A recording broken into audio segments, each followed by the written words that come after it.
여러분 안녕하세요. 자, 고갱이 국어 기초 입문 과정이에요. 우리 공무원 시험을 준비하면서 국어를 어떻게 준비해야 될 것인지 한 12시간 정도의 12타임 정도를 통해서 국어 시험 나오는 것들을 좀 알아볼까요? 공무원 시험 문제 중에서 국어 문제는 어렵다고 느끼는 친구들도 있을 테고 쉽다고 느끼는 친구들도 있겠죠. 똑같은 것인데 그 누군가는 어렵게 느끼고 누군가는 쉽게 느낀다. 이건 뭔 차일까요? 우리가 예전에 국어 공부를 어떻게 했는지 그거에 따라 영향을 미치기도 하겠는데요. 중요한 것은 뭐라고 생각되냐면요. 국어는 한번 제대로 공부를 하셔야 돼요. 제대로 공부를 하고 뭐가 시험 문제 나오는지 방향을 잘 알고 그 방향에 따라서 반복하는 겁니다. 자, 그럼 시험 문제 어떻게 나오는지, 어떤 것들이 나왔는지 이런 것들을 간략하게 좀 살펴보도록 하겠습니다. 얼굴이 좀 그렇죠? 실제 얼굴하고. 자, 우리가 공부하는 그 목차는 이렇게 잡아왔어요. 국어학습법, 그 다음에 국문법, 어문규정, 한자, 비문학, 문학. 자, 요 2장부터 6장까지가 시험 문제 다 나오는 겁니다. 근데 그 비중이 약간씩 다르긴 해요. 매년 달라지기도 했고요. 예전에는요, 국문법이나 어문규정이 20문제 중에 한 10문제, 11문제까지 나오기도 했었죠. 근데 최근에는 이쪽 부분의 비중이 대단히 작아졌어요. 그건 누가 정해놓은 게 아니에요, 사실은. 정해놓은 게 아니고 매 시기마다 다르게 나타납니다. 그래서 매년 어떤 부분이 그전에는 많이 나왔으니까 이번에도 많이 나올 거야. 그전에 적게 나왔으니까 이번에 적게 나올 거야. 그거 없어요. 어느 분야에서 몇 문제가 더 나올지는 출제자들의 아니면 고시센터에서 어떻게 정하느냐에 따라서 달라질 수 있습니다. 우리가 그런 것들을 생각하셔서 문제를 대비를 해야 됩니다. 자, 국어학습법 첫 번째, 우리는 연료만 필요한 게 아니라 나침반이 필요하다. 나침반이 맞아요? 나침판이 맞아요? 나침반? 나침판. 둘 다 맞죠. 이런 것도 따져요. 자, 우리는 뭐가 있어요, 옆에? 부모님이 처음에 시작할 때 도움도 주시죠? 아니면 여러분들이 열심히 공부해서, 일을 해서, 알바를 해서, 공부해 나갈 수 있는 자금을 마련했다 하더라도, 뭐가 중요할까요? 방향 모르고 그냥 막연하게 공부하다가는 큰일 납니다. 그래서, 한 2개월이나 4개월 정도로 보통 이론 정리를 하거든요. 이론 정리하고, 그 다음에 문제풀이 준비하고, 그래서 기출문제도 정리하고 방향도 잡고 이렇게 나가야 되는데 막연하게 공부를 하다가는 문제가 생겨요. 실제 국어시험이 어떻게 나올까요? 여러분이 국가직 시험도 있고 지방직 시험도 있고 그렇죠? 국가직 9급, 지방직 9급 이렇게 시험을 봐요. 시험 문제가 그 이전에 뭐가 있겠죠? 기출문제가 있겠죠. 그럼 국가직이나 지방직 요 두 가지 형태들을 어떻게 해야 될까요? 기출문제 고스란히 나오는 겁니까? 아니죠. 변형이 됐죠. 근데 시험 문제는 기존에 나왔던 것보다는 약간 어렵게 나올 수 있습니다. 기존에 나왔던 시험 문제 수준과 비슷하게 나올 수도 있고요. 그래서 공부해 나갈 때는 어떻게 해야 되겠습니까? 이렇게 쉽게 나왔으니까 이번에 쉽게 나왔겠지 이렇게 생각해서 공부를 하는 게 아니라 이것보다는 약간 더 넓게 여러분들이 공부해야 될 부분은 출제되었던 국가직이나 지방직이나 이런 문제들. 예전에 서울시를 따로 봤어요. 서울시를 따로 봤는데 이제는 지방직 시험 볼 때 같이 보고 있습니다. 그렇게 이해를 해 두시고요. 우리 교재에는 서울시를 이렇게 따로 되어 있습니다만 경향이 조금씩 변화가 좀 있죠. 자, 여러분들이 학습해야 될 부분은 출제됐던 거. 가장 중요한 게 뭐다? 기출이에요, 기출. 출제되었던 것들이 또 나옵니다. 그러나 똑같이 나오는 게 아니라 같은 범위에서 같은 영역에서 약간 더 변형이 되고 어려워지거나 그렇게 해서 출제될 수 있다. 이렇게 생각을 해야 되겠습니다. 그 다음 두 번째, 공부할 범위를 줄이고 깊이 파고들어라 라고 써놨는데요.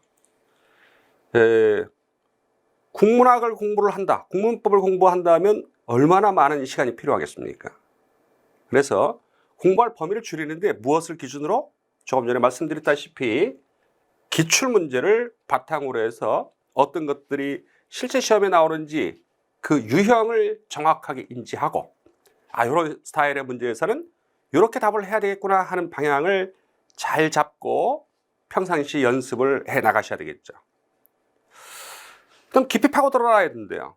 조금 전에 말씀드린 거와 마찬가지. 기출문제와 관련해서 보면은 기존에 나왔던 수준에 맞춰서 수박 겉핥기식으로 대충 해서는 문제가 생깁니다.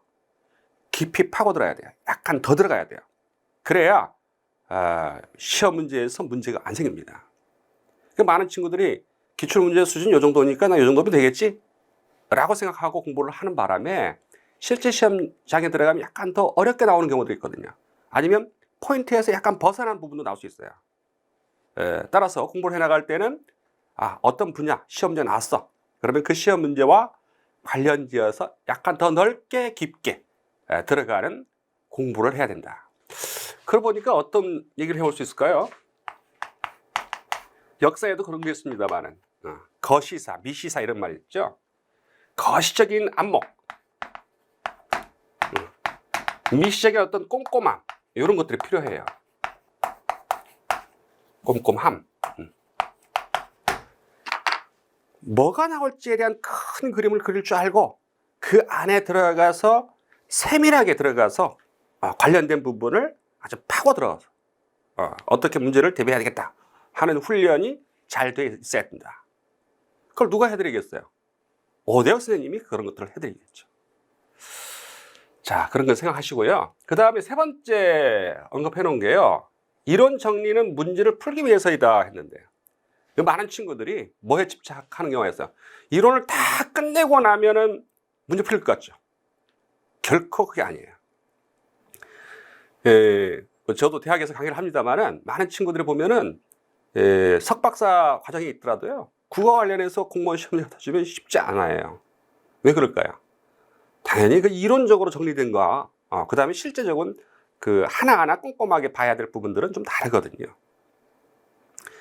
여러분들은 무엇을 위해서 기존에 나왔던 문제들과 앞으로 어떻게 풀어나가야 될 것인지 하는 방향성을 잘 인지를 하고 문제를 어떻게 풀 수 있냐 그것에 초점을 두고서 이론도 정리를 해야 된다.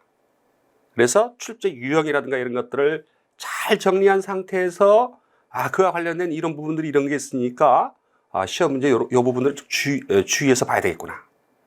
그렇지 않으면 1년, 2년 돼도요, 우리가 공부해야 될 국어 분야들을 다 알아낼 수가 없어요. 그런 것들을 의식하셔서 여러분들이 준비를 해 두셔야 되겠죠. 자, 그 다음에, 제가 그 강의를 해나가는 그 강의 특징을 여기 써봤는데요. 지금 말씀드린 거하고 같은 얘기 있죠? 출제 포인트를 정확히 짚어요. 이런 게 나온다. 그래서 이런 문제가 나오기 때문에 어떻게 해야 된다. 이런 것들을 인지를 시키고 말씀을 드리고 그리고 정확하게 이해를 시키면서 희한한 암기법들이 있어요. 오대혁 선생님만 개발해 놓은 그런 암기법들을 통해서 여러분들 반복하세요 라고 하면 소리내서 따라 하시고 이 영상으로 여러분들이 만나는 순간입니다만 바로 앞에서 제가 강의를 하듯이 여러분들이 볼 수 있도록 들을 수 있도록 할 테니까 잘 따라 하시고 그러면 암기도 수월해지고 이해도 빨라지고 그렇습니다. 신나고 재밌게 국어와 놀게 해야 된다. 성인이 됐다고 해서 국어 심각하게 공부할 필요 없어요. 신나게 공부하고 놀면서 공부하고 해도 여러분들이 충분히 좋은 결과를 맺을 수 있습니다. 신나야 돼요. 모든 공부는 재미가 없으면 안 돼요. 재미있는 공부. 그게 정말 중요합니다. 그 다음에 심도 있는 테스트. 연계 심화 학습으로 이끕니다. 했는데요. 그러니까, 우리 윌비스에서 강의하는 내용들이 다 그렇습니다만은, 심화된 내용도 하고, 예컨대 어문 규정, 표준어 맞춤법 같은 것을 따로 특강 잡아서 한번 연습도 더 하고, 한자도 공부 더 하고 말이에요. 그래서 기존에 우리가 알고 있는 어떤 기본적인 것들을 알고 기출문제 정도 정리하면 시험 보는 거 아닌가 생각할 수도 있는데 물론 그것도 좋은데 깊이 들어가는 뭔가를 여러분들이 꼭 하셔야 좋은 결과 요즘 같은 경우는 국어 시험 같은 경우는 90점 넘어야 합격을 하고 그래요. 성적들이요, 시험 성적들이 대단히 높아야 돼요. 평균 90점대에 가까운 성적이 돼야 이게 합격을 하는 그런 정도의 문제들을 출제를 하고 있어요. 옆에서 우리 제자들이 많이 합격을 했다고 와서 자랑을 하는데 그 친구들은 다 맞거나 하나 두 개 정도 틀리는 그 정도 수준으로 요즘에 합격생들의 모습을 볼 수 있습니다. 선생님, 기간은 어느 정도 해야 됩니까? 하는 친구들이 있는데, 자, 기간은 시험 볼 때까지입니다. 어쨌든 간에. 시험 보아서 합격할 때까지는 계속 하고 있어야 되겠죠. 그냥 놀고 계시면 돼요. 자주 만나고, 문제 풀고, 그러시면서 계속 질문하고, 그러다 보면 자연스럽게 합격까지 가는 거예요. 이게 처음에 우리 공부를 해나가면 늘 그런 얘기를 합니다만은, 자, 이런 방향으로 성적이 오르지 않아요. 어떻게 올라갈까요? 시험 문제가요, 공부하다 보면 요렇게 살짝 올라다가 갑자기 올라가요. 요 상승세를 탈 때 딱 시험을 봐야 되겠죠. 기간이 오래 걸렸다고 좋은 성적 거둘까요? 그렇지도 않아요, 보면은요. 어떤 제자는 7년 걸려서 합격했다고 와서 인사하는 친구도 있어요. 선생님, 7, 8년 걸렸어요. 이런 친구도 있어요. 문제는 뭐냐면, 오래 걸린 친구들도 있는데, 5, 6개월. 제가 강의했던 친구 중에는, 2개월 만에 합격한 친구도 있어요. 그 친구는 뭔가 더 있겠죠. 영어도 잘했고, 그 다음에 2개월 동안 하라는 것만 탁 하고 와서 시험 봤는데 합격했대요. 동영상을 몇 번을 돌렸대요. 그래서 아주 그냥, 끝내주게 공부를 한 거죠. 그렇게 공부를 하고 하니까 짧은 시간 내에 합격을 한 거죠. 보통은 1년 정도, 아니면 5, 6개월 내에도 보통 합격합니다. 어떻게 공부를 해야 되겠습니까? 기존에 여러분들이 공부를 하시면서 늘 무슨 생각하죠? 쉽겠지? 이렇게 생각하고 시작해요. 그렇게 생각하시면 안 돼요. 바짝 해야 돼요, 바짝.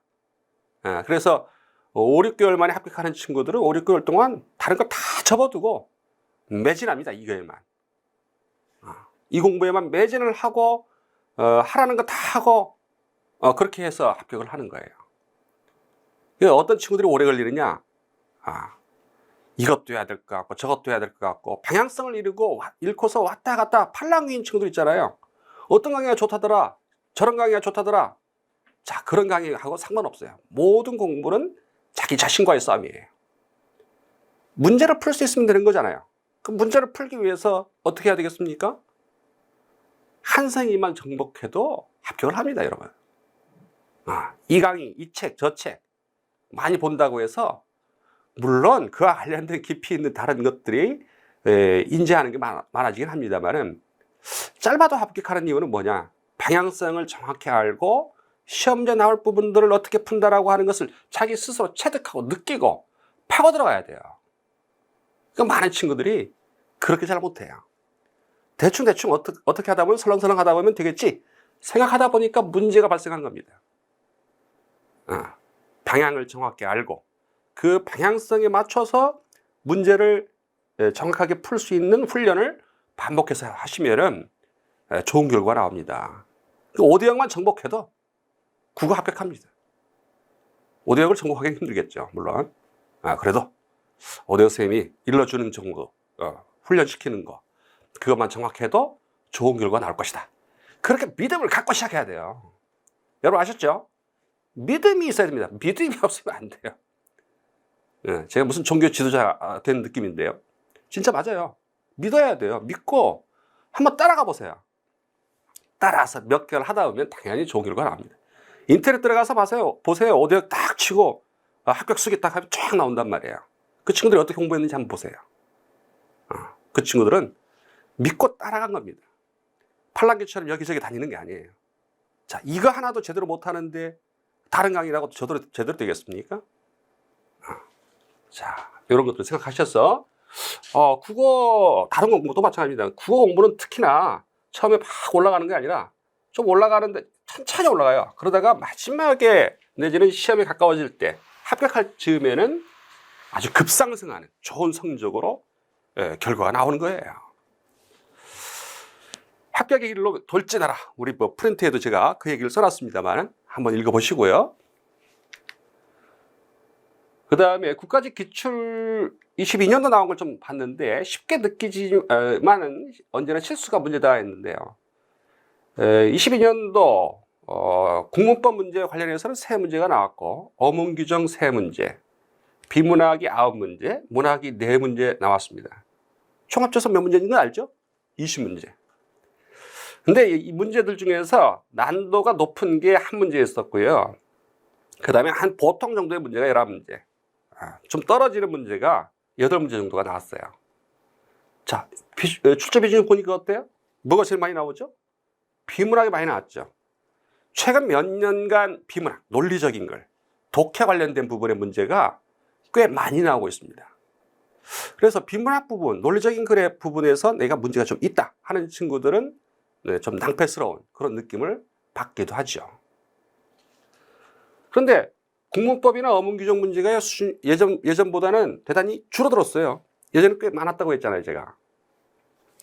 자, 요걸 세부적으로 좀 들여다봤는데요. 품사 관련된 문제, 지시관형사. 이 사람, 저 사람 할 때 이, 저 같은 것들 지시관형사라고 하거든요. 그와 관련된 문제. 어휘와 관련해서 고유어니 한자어니 하는 문제들이 계속 나오고 있어요. 요즘에 출제 경향이 그래요.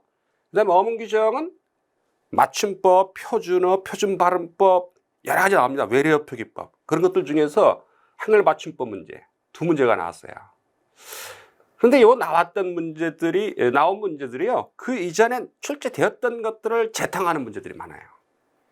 그래서 기출문제를 응용하여서 약간 변형한 문제 스타일. 그런 문제들이 나오고 있어서 기출문제에 대한 꼼꼼한 정리가 무엇보다 중요하다 하는 것은 국문법이나 어문규정에서 특히나 더 그렇습니다. 그 다음에 속담, 관용어, 한자 문제. 한자하고 한자성어는 보통 한자성어 2문제 이렇게 나와요. 한자가 그렇게 어렵진 않은데 나왔던 한자 그대로 나오기도 하지만 잘 안 나옵니다. 새롭게 나옵니다. 근데 문제가 어렵진 않아요. 어렵진 않은데 한자라는 건 나 중학교 때인가 그때 공부 좀 하고서 그 다음 공부해 본 적이 없는데요. 그건 당신 문제고요. 중요한 건 뭐예요? 그럼 어떻게 합니까? 하는 걸 물어야죠. 저는 그랬는데요가 아니라 여러분들이 어떻게 준비를 해야 되겠다 하는 방향을 이번 기초입문과정에서 대충이라도 흐름을 잡아서 알아야 되겠습니다. 한자, 한자성어 그런 문제가 나오고 속담도 나와요.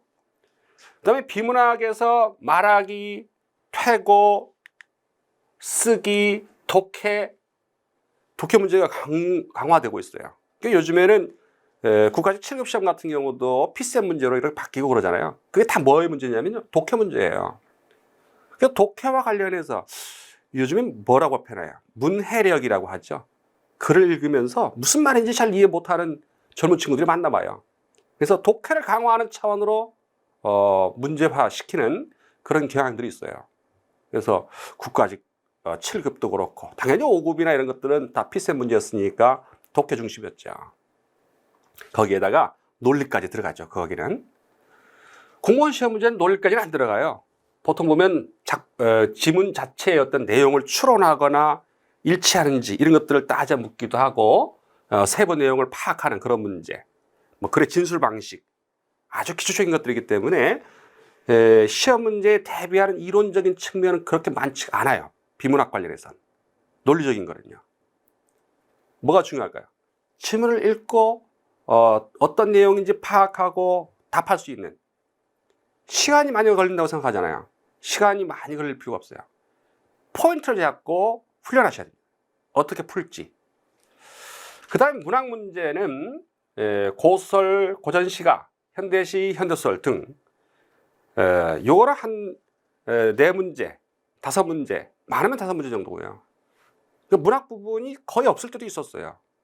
자, 그거는 시기마다 좀 달라진다는 거예요. 네, 이런 부분들을 어떻게 해야 되겠습니까? 골고루 하셔야 돼요. 자, 이거는 바로 말씀드린 거고요. 자, 그림까지 그려봤어요. 국문법, 글자 잘못했네요. 한자, 비문학 이런 것들이 나오고 있죠. 그 다음에 이 2022년도, 21년도 계속 이어지는 지방직 같은 경우도 큰 흐름을 보게 되면 국가직하고 크게 다르진 않아요. 근데 조금 비중이 줄어들었죠. 국문법 한 문제, 어문규정 두 문제, 한자 두 문제 똑같고, 비문학이 또 비중이 높아졌고, 문학이 5문제. 그런 경우도 있죠. 근데 정확하게 일치하는 것은 아니로되 흐름상 어떻다는 걸 알 수 있습니까? 국문법이나 어문규정, 표준어, 맞춤법 이런 문제들은 좀 비중이 많이 줄어들었다. 최근에는. 예전에는 그 비중이 높았다. 한 반토막 났어요. 반토막. 10문제쯤 내다가 이제 한 5문제 선에서 끝내려고 하고 있어요. 그거는 뭐라고 또 볼 수 있냐면요, 출제자들이 국어학을 전공하신 분들이나 이런 분들이 중심이 아니라 문학을 전공하셨거나 이런 분들, 국어교육과라든가 이런 데서 강의하시는 선생님들이 많이 출제를 하실 텐데, 그분들이 문학을 중심으로 한 어떤 연구자들을 중심으로 해서 출제를 하게끔 해서 그 문제 중에서 추리는 거죠, 말하자면. 그 추리다 보니까 야, 국문법이나 이런 것들은 쓸데없이 배울 필요 없지 않냐? 이렇게 판단한 거죠. 더 중요한 건 독해 아닐까? 근데 예전에는 그랬어요. 10년 전만 하더라도 뭐가 문제다? 표준어 맞춤법도 모르고 띄어쓰기도 모르는 인간들이 너무 많다. 그렇게 판단을 해서 예전에는 띄어쓰기니 맞춤법이니 하는 것들에 대해서 강조하고, 어휘력이나 이런 게 부족하니까 어휘를 좀 강조하자 하는 쪽으로 큰 흐름을 잡고 있었는데, 요즘에는 독해력의 문제가 더 있다. 글을 봐도 무슨 말인지 모르는 친구들이 너무 많다. 그렇게 판단을 했는지요, 비문학 문제를 많이 내고 있어요. 독해력을 길러야 된다 하는 쪽으로 가고 있죠.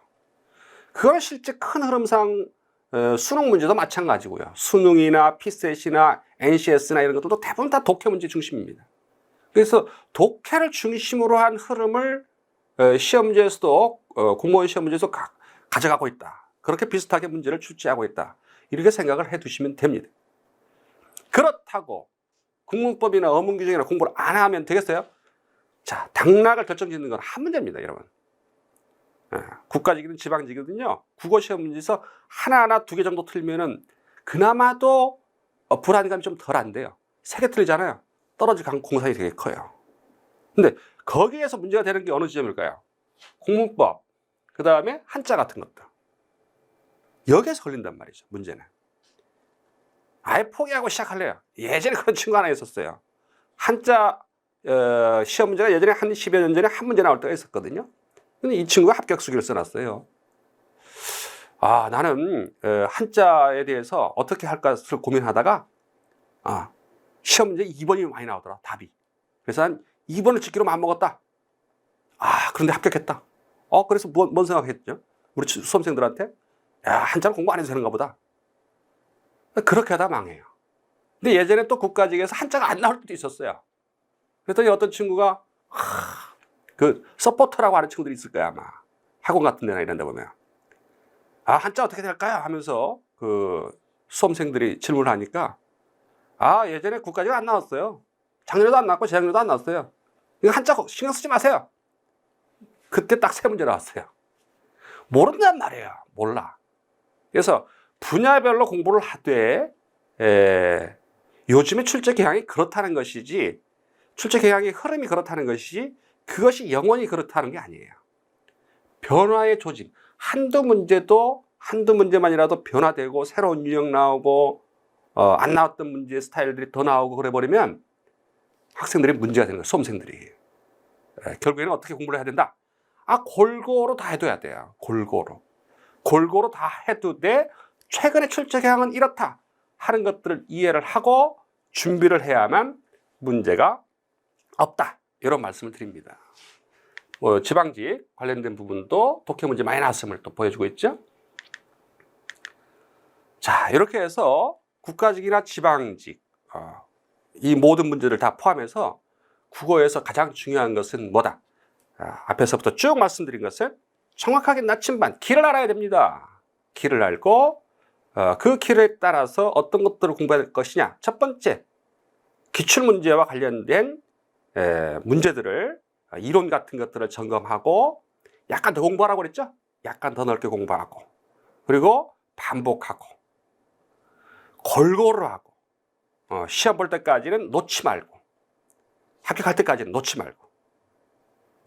여러분들이 동일한 공부를 하면서도 어떤 친구들은 어렵게 느끼고요. 어떤 친구들은 쉽게 느껴요. 자, 요 그림 여러분 아시겠죠? 자, 요 길이가 똑같거든요. 근데 어떤 친구는 요렇게 보고요. 어떤 친구는 요렇게 봐요. 똑같은 선분인데도 불구하고 짧게 느끼죠. 되게 길게 느껴지죠. 공부의 양은 똑같아요. 합격하려면. 근데 쉽게 느끼고 재밌게 느끼고 즐겁게 느끼면서 공부를 해야 됩니다. 그게 정말 중요합니다. 그럼 뭐라고 해야 되겠어요? 호흡을 같이 하고 선생님하고 질문할 거 있으면 막 문자도 보내고 그러시면 여러분들에게 대답도 잘 해드릴 때고 좋은 결과가 있겠죠. 여러분 함께 합격의 길로 나아갑시다. 자, 오리엔테이션이었습니다. 고맙습니다.